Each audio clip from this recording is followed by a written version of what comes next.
நான் மிகவும் மகிழ்ச்சி அடைந்தேன். ஏனென்றால் அந்த அமர்விலே பேசிய நால்வருமே நான் தமிழில் படித்தேன், தமிழ் மொழி தமிழ் மீடியமாக எடுத்து படித்தேன் என்பதை மீண்டும் மீண்டும் வலியுறுத்தி சொன்னார்கள். இங்கே இருக்கின்ற துணைவேந்தரும் சொல்லுகிறார், நானும் தமிழ் வழியாக படித்தவன், நானும் தமிழில் வழியாக படித்தவன் என்று நானும் சொல்லிக் கொள்கிறேன். தமிழ் நமக்கு பயன்படும். நமது கல்வி என்பது வெறும் மனப்பாடத்தில் இல்லை, புரிந்து கொள்வதில் இருக்கிறது.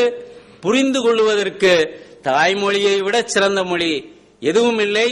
அதுவும் குறிப்பாக கீழ்த்தட்டு மக்களுக்கு, கிராமப்புறங்களிலிருந்து வருபவர்களுக்கு தமிழை விட சிறந்த மொழி எதுவும் இல்லை. எனவே தாய்மொழி வழியாக கற்போம், சிந்திப்போம், பகுத்தறிவாற்றலை வளர்த்துக் கொள்வோம். அதையும் தாண்டி படைப்பாற்றல், கிரியேட்டிவிட்டி என்ற எல்லையை தொட்டுக் கொண்டிருக்கும் பேராசிரியர் அப்துல் கலாம் அவர்களைப் போல, பேராசிரியர் மயில்சாமி அண்ணாதுரை அவர்களைப் போல, பேராசிரியர் இன்னும் பல பேராசிரியர்களைப் போல இங்கே நாம் ஒவ்வொருவரும் புதியதொரு அறிவியல் சமுதாயத்தை, பகுத்தறிவு சமுதாயத்தை படைப்போம் என்று கூறி வாய்ப்புக்கு நன்றி கூறி விடைபெறுகிறேன். நன்றி, வணக்கம். முச்சங்க நிலை கண்டு மூவேந்த தரம் உண்டு, முயற்சிக்கு வித்தாகி முதுமைக்கு துணையாகி, அச்சாகி அணியாகி அகனியிலே மொழியாகி, எக்காலம் நிலைத்திருக்கும் தமிழ்தாய்க்கு என் வணக்கம். சிந்தனை வளம் மிக்க சான்றோர் பெருமக்களுக்கு என் அன்பார்ந்த வணக்கம். என் ஆய்வு கட்டுரையின் தலைப்பு பொருணராற்றுப்படை பட்டினப்பாலை இலக்கியங்களில் பொருளியல் மேலாண்மை சிந்தனைகள். பொருளியல், வணிகம், மேலாண்மை என்னும் 3 துறைகளும் ஒன்றுக்கொன்று நெருங்கிய தொடர்புடையவை. அண்மை காலமாக இத்துறைகளில் அறிவார்ந்த ஆழ்ந்த கருத்தாக்கங்களை உருவாக்கி பின்பற்றி வருகின்றோம். இந்த அறிவு வளர்ச்சிக்கான அடையாளங்களை 2000 ஆண்டுகளுக்கு முற்பட்ட தமிழ் இலக்கியங்களில் நம் முன்னோர்கள் புதைத்து வைத்துள்ளனர் என்பது போற்றுதற்குரிய வியப்பான செய்தி. பொருளியல் மேலாண்மை பற்றிய இன்றைய சிந்தனையாளர்களின் கொள்கைகள், கோட்பாடுகளில் புலப்படுத்தப்படும் கருத்துக்களின் பல படிநிலை கூறுகளை தமிழ் செவ்வியல் இலக்கியங்கள் பலவற்றில் காண முடிகின்றது. சங்க 10 பாட்டு இலக்கியங்களில் கரிகார் சோழனை பாட்டுடை தலைவனாக கொண்டு படைக்கப்பெற்ற இலக்கியங்கள் 2. ஒன்று முடத்தாம கன்னியாரின் பொருணராற்றுப்படை, மற்றொன்று கடியலூர் உருத்திரங்கண்ணனாரின் பட்டினப்பாலை. இந்த 2 இலக்கியங்களிலுமே கரிகார் சோழனின் ஆட்சி காலத்தில் பின்பற்றப்பட்ட பொருளியல் மேலாண்மை சிந்தனைகள் பலவற்றை காண முடிகின்றது. பொருளின் தேவை, பற்றாக்குறை, உற்பத்தி, நுகர்வு, பகிர்வு போன்றவற்றை பற்றி விளக்குவது பொருளியல் எனலாம். நாடுகளின் செல்வத்தின் தன்மையையும் காரணங்களையும் பற்றிய ஒரு விசாரணை பொருளியல் என்று பொருளியலின் தந்தை ஆடம் ஸ்மித் குறிப்பிடுவார். எப்படி மனிதர்களும் சமுதாயமும் பொருட்களை தேர்ந்தெடுக்கின்றனர், மாற்று பயன்களுள்ள பற்றாக்குறையான உற்பத்தி சாதனங்களை எப்படி பயன்படுத்தி காலப்போக்கில் பல்வேறு பொருட்களை உற்பத்தி செய்கின்றனர், இப்பொழுதும் எதிர்காலத்திலும் பல்வேறு மக்களுக்கு இடையிலும் சமுதாயத்தின் பிரிவுகளுக்கு இடையிலும் நுகர்வுக்காக எப்படி பகிர்ந்தளிப்பது என்பதை பற்றி விளக்குவதே பொருளியல் என்பது பொருளியல் அறிஞர் சாமுவேல் சின்னின் கருத்து. இந்த 2 அறிஞர்களின் கருத்துக்களை அடிப்படையாக கொண்டு பொருளியலின் ஒரு பகுதி பார்வையாக விருப்பம், முயற்சி, உற்பத்தி, விளைவு, மன நிறைவு, உணவு, உடை, இருப்பிடம், சமுதாய மதிப்பு, நிலம், உழைப்பு, மூலதனம், தொழில் முனைவோர் ஆகியவற்றை கருத இடமுள்ளது. இவற்றின் பல கூறுகள் கரிகார் சோழனின் ஆட்சி காலத்தில் வழக்கில் இருந்துள்ளமையை பொருணராற்றுப்படையிலும் பட்டினப்பாலையிலும் பார்க்க முடிகின்றது.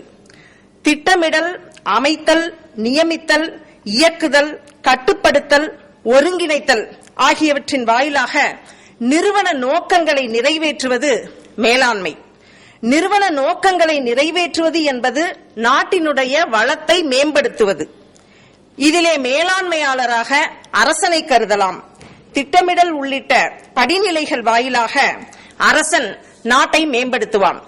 மேலாண்மை என்பது வணிக முயற்சியின் குறிப்பிடத்தக்க உறுப்பு, பொருளாதார சாதனைக்கான கருவி என்பது மேலாண்மை சிந்தனையாளர் பீட்டர் ட்ரக்கரின் கருத்து.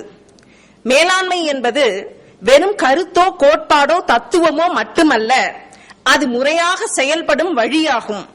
பின்னால் நடக்கப் போவதை மனதில் கொண்டு முன்கூட்டியே திட்டமிடுவது, அமைப்பை உருவாக்குவது, பணியாளர்களை நியமித்து இயக்குவது, கட்டுப்படுத்துவது, ஒருங்கிணைப்பது போன்ற தெளிவான தொடர்படிகளை கொண்டதே மேலாண்மை என்பது பிரெஞ்சு மேலாண்மை சிந்தனையாளர் ஹென்றி ஃபாயலின் கருத்தாகும்.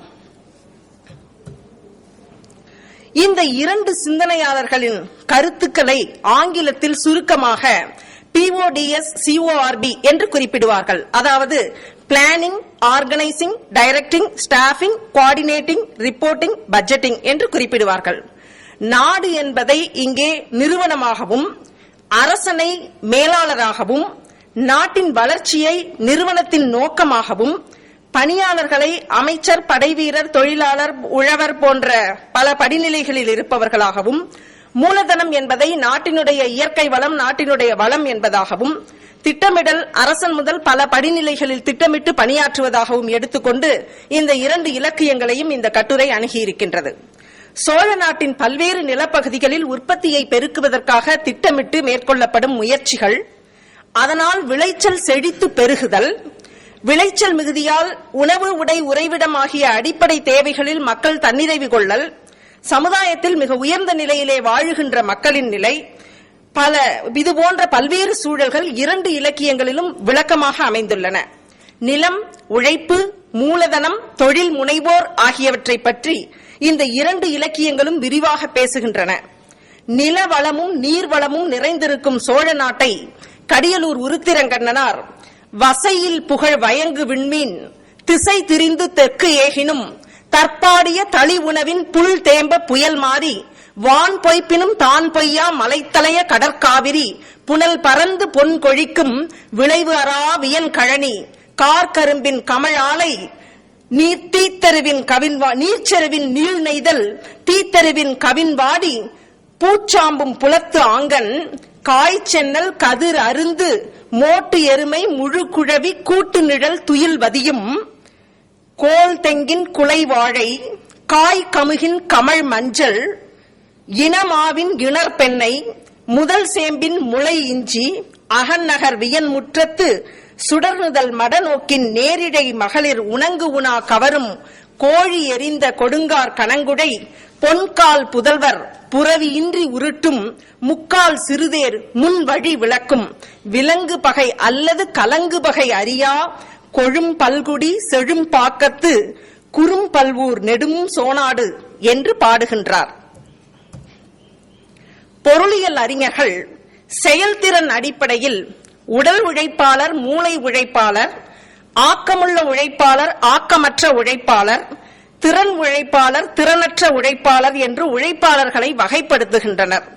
இவற்றுள் உடல் உழைப்பாளர், மூளை உழைப்பாளர், ஆக்கமுள்ள உழைப்பாளர், திறன் உழைப்பாளர் ஆகிய நால்வரை பற்றி பொருணராற்றுப்படையிலும் பட்டினப்பாலையிலும் விரிவான செய்திகள் இடம்பெறுகின்றன.